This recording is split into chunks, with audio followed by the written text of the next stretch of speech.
ያወራሉ ስላንቺ አይ ቆንጅዬ ናት እያሉ መልከ መልካም ናት እያሉ የጨዋ ልጅ ናት እያሉ እንዴት አደረት እያሉ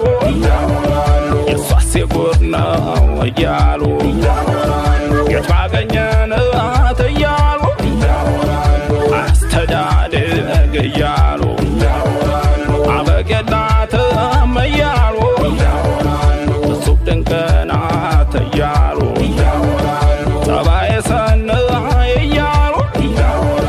አምሳያም የላት እያሉ ያወራሉ ስላንቺ አይ ቆንጅዬ ናት እያሉ መልከ መልካም ናት እያሉ የጨዋ ልጅ ናት እያሉ እንዴት አደረ